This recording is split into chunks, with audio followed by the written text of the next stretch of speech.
It's our pleasure to welcome Mike Alkin from Sachem Cove Partners. Mike, welcome to the show. Thanks, Kevin. Appreciate the invite. It's great. It's great to have you, but we were just laughing about it, that you actually had a podcast called, Talking Stocks and Talking Drinking Stocks Beer. over beer. That's right. You actually beat us to it. One of the things is that we were looking at it. You were doing this before. How did that come about? Like, how did you go about doing that?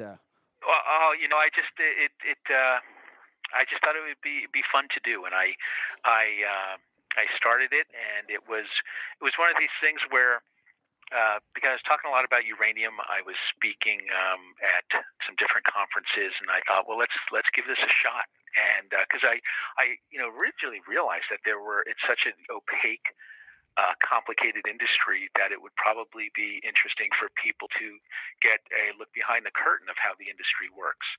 And then it just kind of took off from there. And I did 80 episodes over, almost 2 years of something like that. And then it just became a little bit too much time-wise. And but it was a lot of fun when I did it. Right, I can hear you now. The one question I have for you is, you say talking stocks over a beer. How many times did you limit it to a beer? Multiple beers. Okay. Depending on the guest. That's right. So let's talk a little bit about your background and how you got onto Wall Street and in the investment industry and your career. What university did you go to, and how did you stumble upon the finance world? Yeah, so I started out at the University of Arizona, and I did not complete there. I wound up coming back to New York, and I went to a school called Dowling College, and I have an undergrad degree in accounting. And right. I was a broker at Smith Barney, and then that kind of and then that with kind Bud of Fox.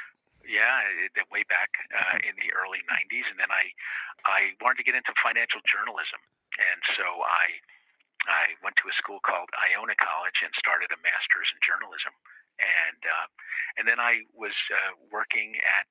I didn't finish the master's. I was halfway through, and I got a job at Financial World magazine, which it doesn't exist anymore. But way back when, it was a very big national publication, and it had been around forever, and for decades and decades. But the publishing industry was changing. And but when I was there, I had an accounting degree, and a lot of the journalists would be working on really interesting stories, and I would help them. If balance sheet type stuff, if somebody was looking at an article where maybe it had a short bias slant to it, I would chip in, and I wound up. One of the editors there said to me one day, "You should work at a hedge fund." I said, "Well, I'm open to it," and I was intrigued by the hedge fund business, but I didn't have a typical Wall Street pedigree. I didn't have an MBA. I didn't go through the traditional channels. And one thing led to another. I got an introduction to somebody, to a hedge fund manager. I had breakfast with him, and he gave me a couple of companies to look at, to go do some research on, and I researched both of them.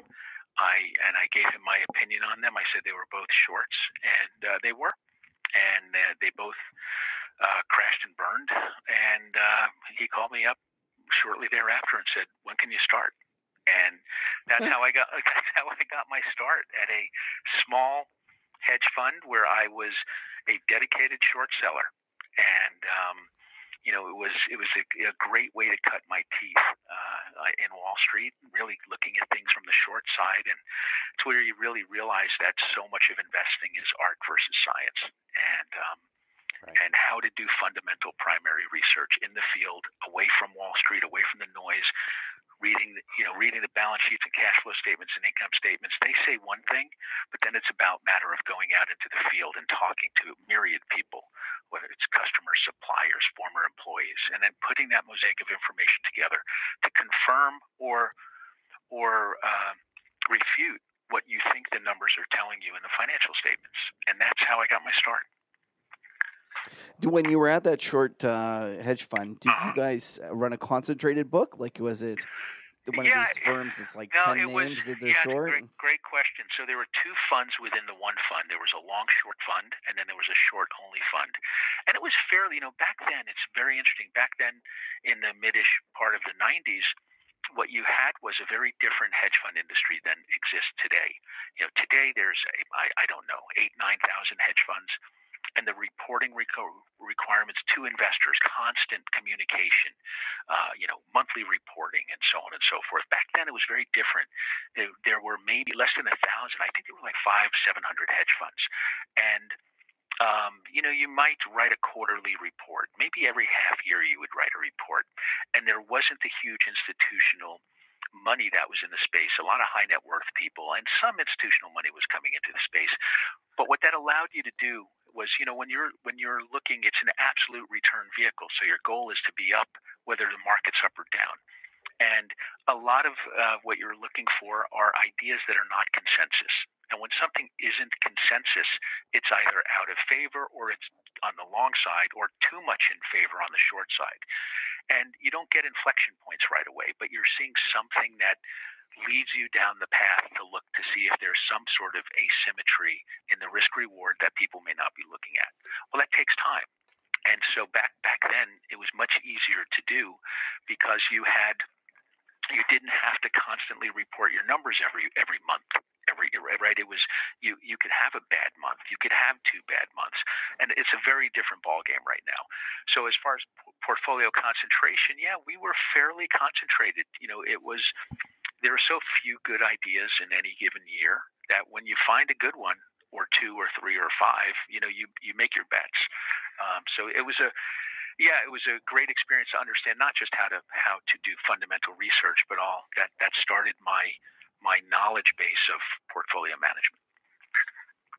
Right. One of the things that I've often found with short sellers is they tout the wisdom you should never short valuation alone. Absolutely. Did you come to that same conclusion? And yeah. How did you go about coming to that conclusion? I did. I had the great fortune to work for a gentleman named Joe DiMenna, one of the great hedge fund managers of our a generation, and he and Marty Zweig had a fund called Zweig DiMenna, and Marty Zweig, those who are older will know Marty Zweig was a high-profile economist, and that's right. He was the one who got on Lou Rukeyser's show and called the crash on the Friday night, right? Absolutely. And I had the pleasure of working for Marty and Joe, and it was a big hedge fund at the time, but it was still a small organization, and it was really, you learned from some really, really smart and talented people.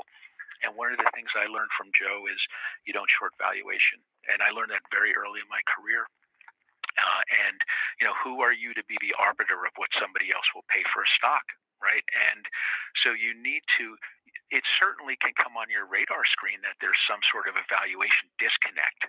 But to be the one to say, here's what this thing is worth, that's awfully arrogant, because you never know what somebody else is willing to pay for something. So we always, I learned early on that you have to have some sort of a catalyst, and it doesn't need to be the catalyst that the sell-side analysts or the market is identifying, whatever it may be. That may be their catalyst, but you need to have something, some strain in the numbers on the short side where you see something that you think you're nearing an inflection point. Now, that's the hard part about short selling, right? Because unlike a long, you know what your risk is. It goes to zero. But as a short, it could keep going up and up and up, and it's endless risk. And that's where you learn how to size into positions, right? That's where you learn how to, you're going to be typically early. The best ideas that you find, you're way early. You're seeing something. It might be the days sales outstanding, or the cash flow growth is not keeping up with the income growth. So something might be funky going on. So you're kind of like looking at all these numbers, and they kind of lead you in different directions.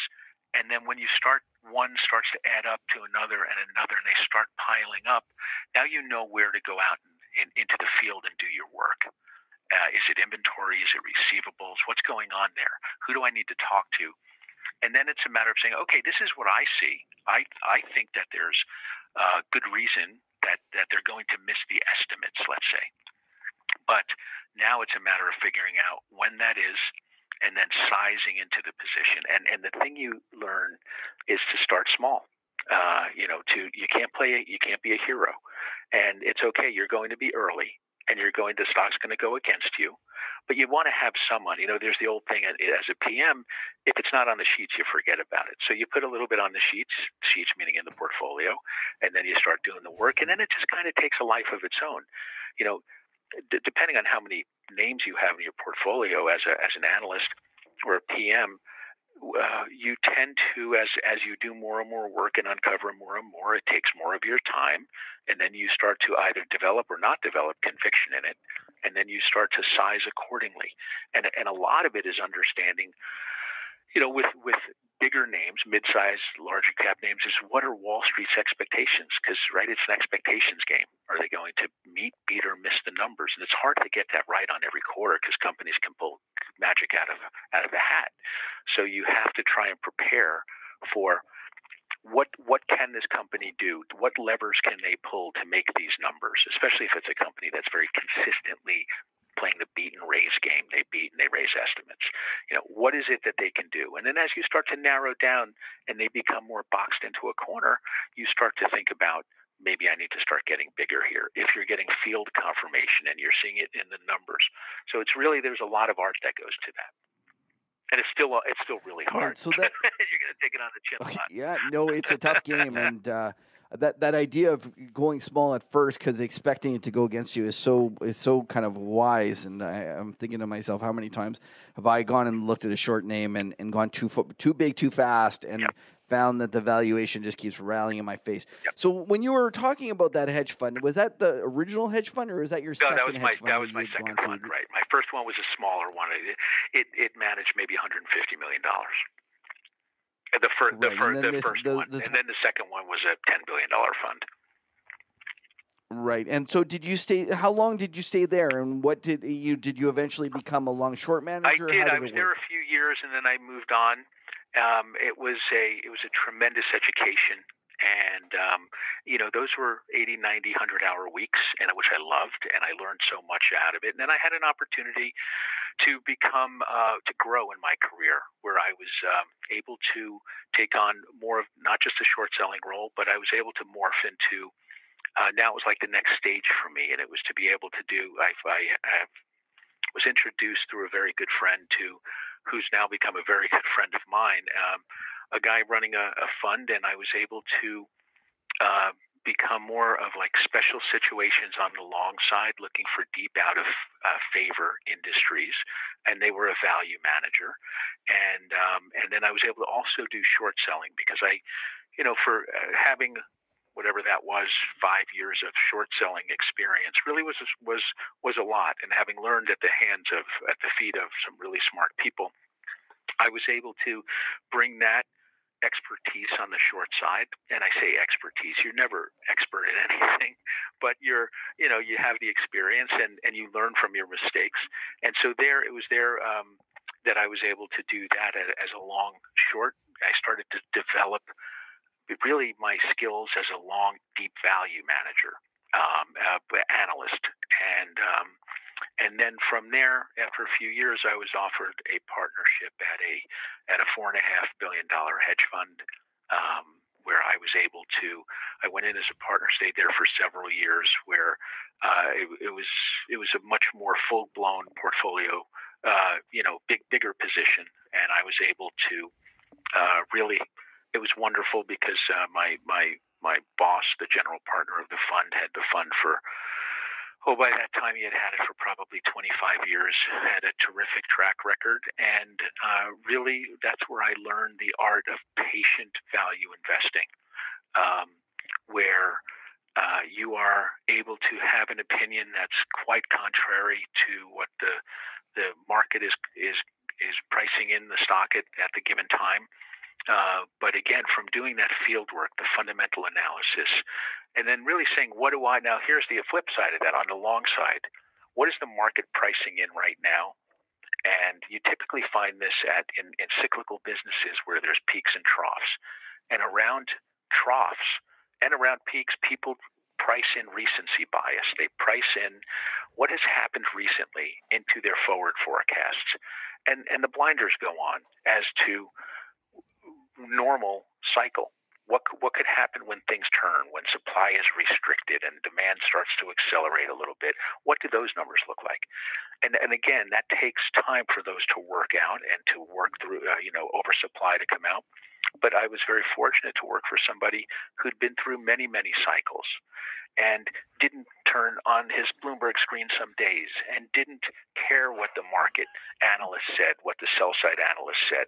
It was about, what does our own analysis say?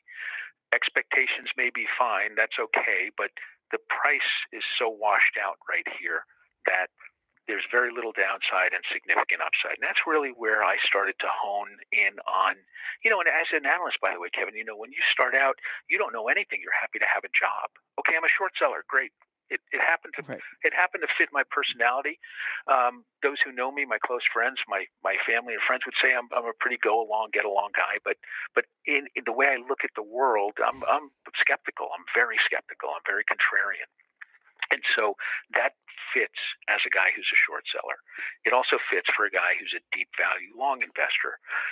So, and you have to, when you're first starting, you're happy to have a job and you're working, and then you start to see different things as to different styles. You meet different managers. Some guys are growth guys. Some guys are fantastic. They could see the big picture, and they could own a stock. Somebody could have bought Amazon at 10. I wasn't that guy.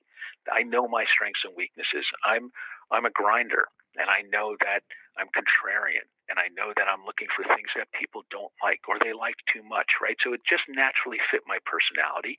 And as you morph in your career, you then start to take those opportunities that fit that, and you start to develop your own investment style. But you're always learning, and I still learn today. But the great thing I learned over that many years was to mentally disconnect from the noise of the market. And you have to have conviction to do that. And sometimes you're wrong. You have to be intellectually honest. If you have a thesis and that thesis is playing out as planned, but the prices aren't responding to what your work is uncovering, you have to ask yourself two things. One, am I focused on the right things within my thesis? Is my thesis working out? Yes. Okay. But is my thesis based upon the things that will make it ultimately work? And you're constantly challenging yourself that. And if those answers are yes, you just step back, and you let the market do what it's going to do. And again, you're sizing your position, you're managing it, you're not going full boat right away. But that was where I was very fortunate to really be able to just shut the screens off, because watching prices doesn't help you become a better investor. It helps you become a reactionary investor. And it defeats the purpose if you're looking for things that are either out of favor or way too in favor if you're looking to short something.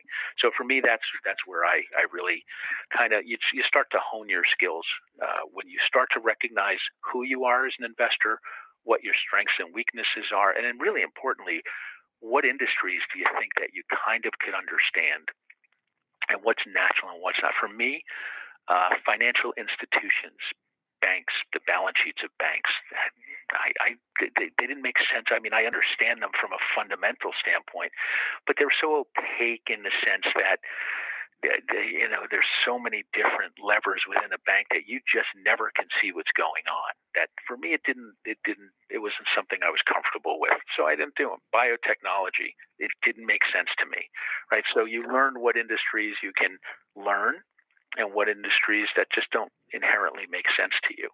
And so if you fast forward, and here I am.